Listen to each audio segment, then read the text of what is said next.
এই প্রজন্মের অত্যন্ত জনপ্রিয় একজন শিল্পী পিয়ালি। বন্ধু আহিবা একদিন আইবা রে, যেদিন আইবা বন্ধু আমায় পাইবা। লোকসঙ্গীত মানুষের জীবনের কথা বলে। 30 টাকা কেজি মাছ পাবো পেয়ে খাবে গো। বাংলার লোকসঙ্গীত মানেই গায়ের সেই মেঠো পথের ধারে এক রাখালিয়া বাঁশি গাছের তলায় বসে বসে বাঁশি বাজাচ্ছে। দিল না নিল মন দিল না, এত যে নিঠুর বন্ধু জানা ছিল না। ভাদুর একটাই মন্ত্র, সেটা হচ্ছে ভাদু গান।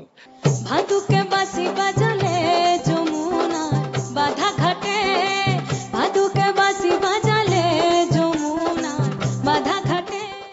সিলেটি অঞ্চলের একটি বিখ্যাত লোকসঙ্গীত হচ্ছে ধামাইল। সুন্দরী কমলা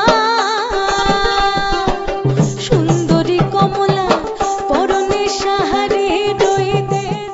ফোক আখড়া দেখুন প্রতি রবিবার সন্ধ্যে 7টায় শুধুমাত্র ওয়ান ফোকে।